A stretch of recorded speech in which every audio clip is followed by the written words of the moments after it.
నమస్తే. Welcome to పొలిటిన్ health. మహాభారతంలో అర్జునుడికి ఒక ప్రత్యేక స్థానం ఉంది. కురుక్షేత్ర యుద్ధంలో అర్జునుడు విజయం సాధించడానికి ఎలాంటి సూత్రాలు పాటించాడు?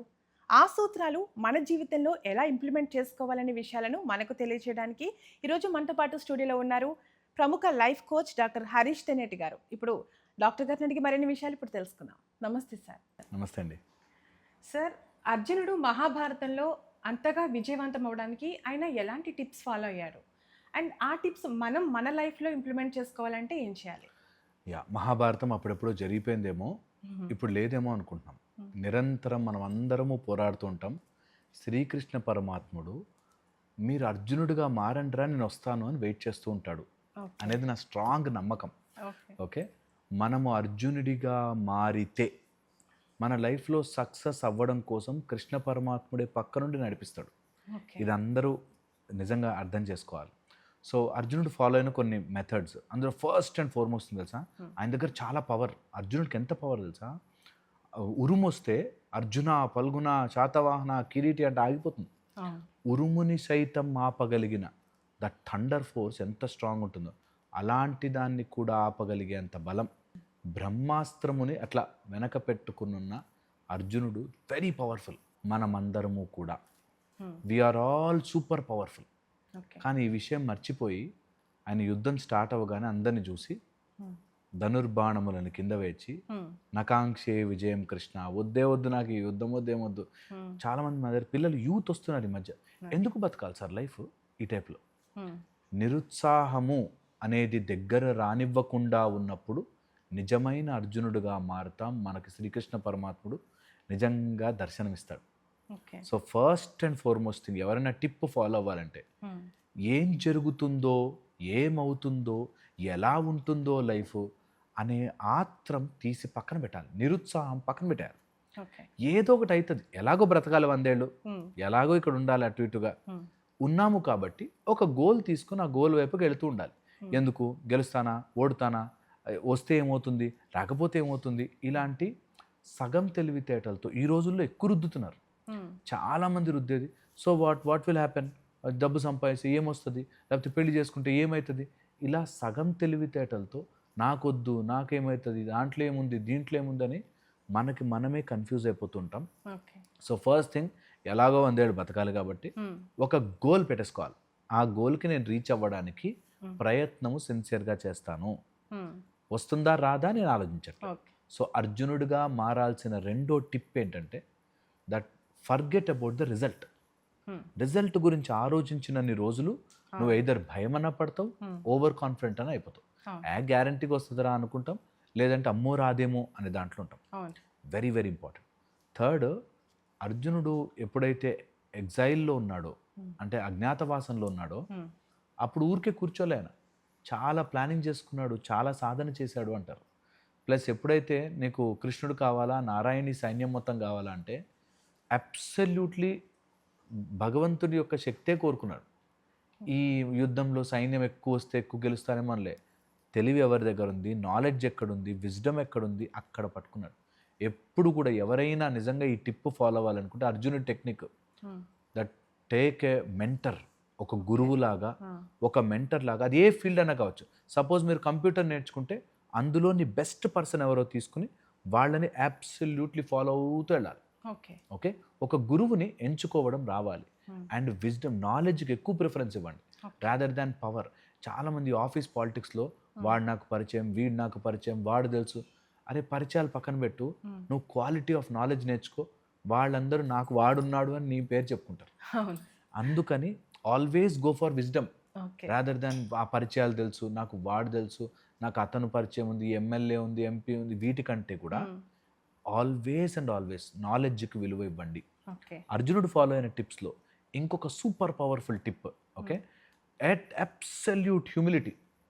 ఓకే, కృష్ణుడు చెప్పాక, కృష్ణ పరమాత్ముడు ఉన్నాడు నాకు, కృష్ణ నువ్వు గైడ్ చేయని సరెండరెన్స్ అవ్వడం. ఈ సరెండరెన్స్ చాలా మందికి రాదు. ఒక్కసారి డబ్బు వచ్చినా, కొంచెం పేరు వచ్చినా తలకెక్కేస్తుంది. అది ఎక్కనివ్వకుండా వెయిట్ చేసిన వాడు నిజంగా లైఫ్లో చాలా మెట్లు పైకి ఎక్కుతాడు. లేకపోతే ఒక్కసారిగా అమాంతం కింద పడతాడు.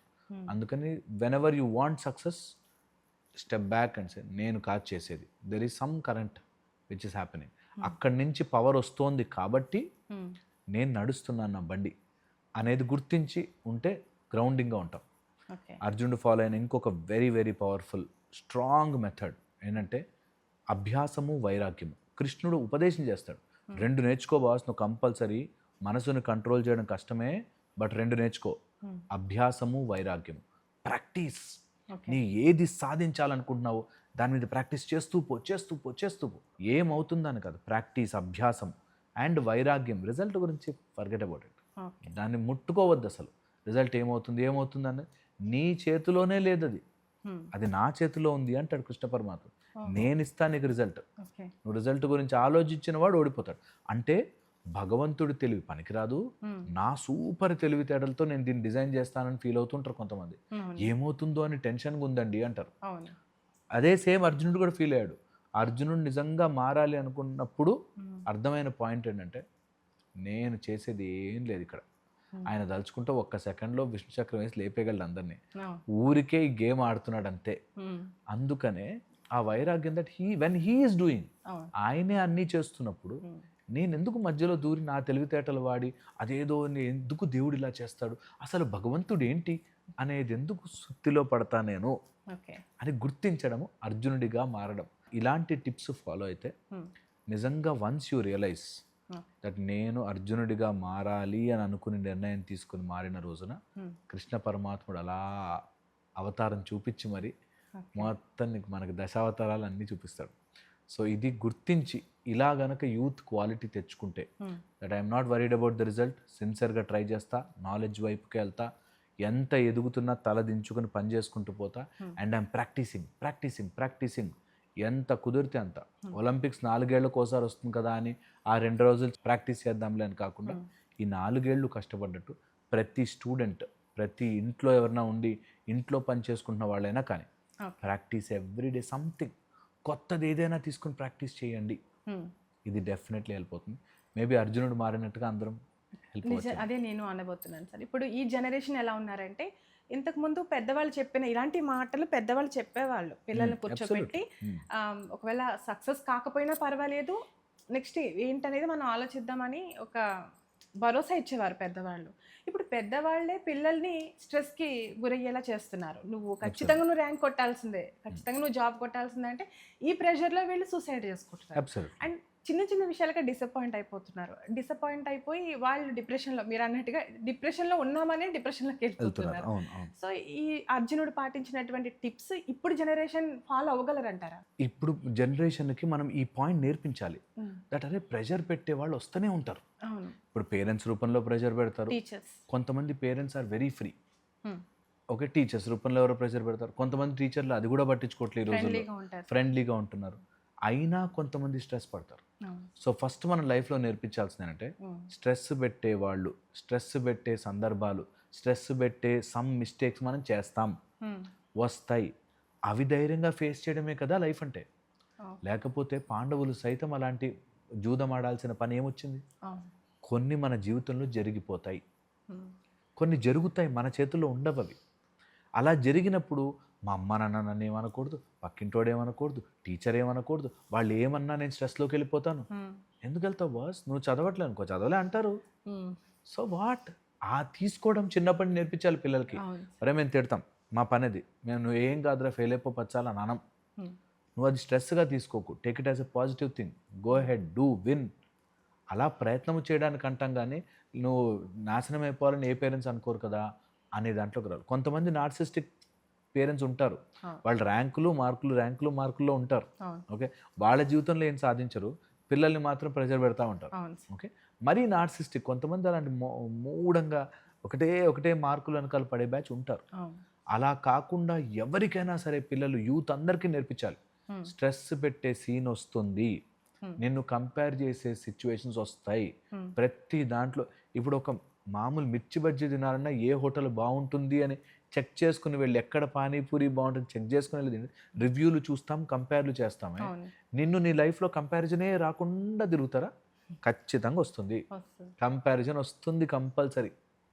వచ్చినప్పుడు అర్థం చేసుకోవాలి, అది వాళ్ళు కంపేర్ చేస్తారు, నన్ను నేను ఇంప్రూవ్ చేసుకుంటూ పోతా. అది ఈజియర్.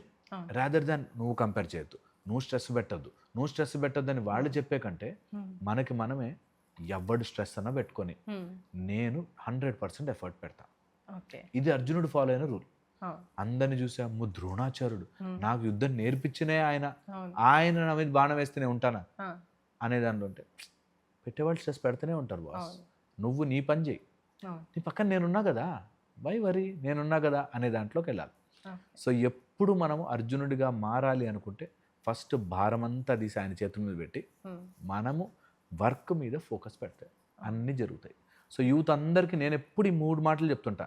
కంపేర్ చేస్తున్నారు అని బాధపడద్దు, చేసుకున్న వాళ్ళ కర్మ, వన్ థింగ్. ఓకే, స్ట్రెస్ పెడుతున్నారు అని ఆలోచించద్దు, స్ట్రెస్ పెట్టడమే వాళ్ళ పని.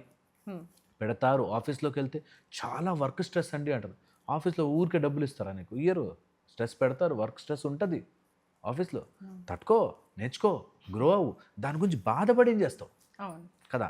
సెకండ్, థర్డ్ వచ్చేసి నేను ఇది చాలా కామన్గా చూస్తుంటాను, ప్యాషన్. నేను ఒకటి అనుకున్నానంటే అదే చేస్తానండి, ప్యాషన్. అంత సీన్ లేదు లైఫ్కి.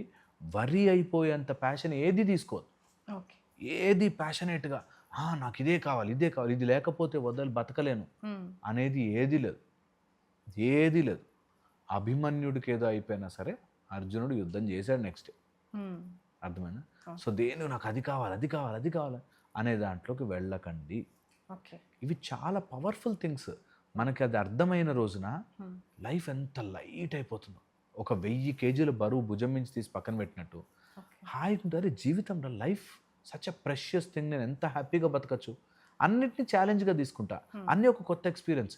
ఎవరో ఆఫీస్లో టార్చర్ పెట్టేవాడు అనుకో, వాడి లైఫ్లో వాడు ఎంత కాంప్లికేషన్లో బతుకుతున్నాడో వాడమంతా తీసి అరుస్తుంటే నేను ప్రతి మాటకి నన్ను ఎంత మాట అన్నాడో తెలుసా. మాట ఏమి బాణం కాదు వచ్చి గుచ్చుకోవడానికి. వాడినోరు వాడి ఇష్టం, వాడు ఏమన్నా అనుకుంటాడు. నా పని ఏంటి, దాని మీద ఫోకస్ పెట్టాలి. ఒక కంపెనీలో ఉండి చాలామంది CEO లాంటి వాళ్ళు కూడా నాకు ఈ మాటలతోనే ఫోన్ చేస్తారు. పెద్ద కంపెనీ CEOs నన్ను ప్రెషర్ పెడుతున్నారండి, డిప్రెస్ అయిపోతున్నామని ఇందులోనే ఉంటారు. అసలు నాకు ఆశ్చర్యం వేస్తుంది. సో పాయింట్ ఇస్, మనము ఇలాంటి చిన్న రూల్స్ ఫాలో అయితే లైఫ్ చాలా బ్యూటిఫుల్గా మారుతుంది. హోప్ ఇది తెలుసుకోవాలి, యూత్ అందరూ తెలుసుకోవాలి, హెల్ప్ అవుతుంది. మహాభారతంలో అర్జునుడు పాటించినటువంటి టిప్స్ని మన రియల్ లైఫ్లో ఇంప్లిమెంట్ చేసుకుంటే ఎలా సక్సెస్ అవ్వచ్చు, ఎలా ముందుకు వెళ్ళొచ్చు అనే విషయాలను చాలా క్లియర్గా ఎక్స్ప్లెయిన్ చేశారు. Thank you sir.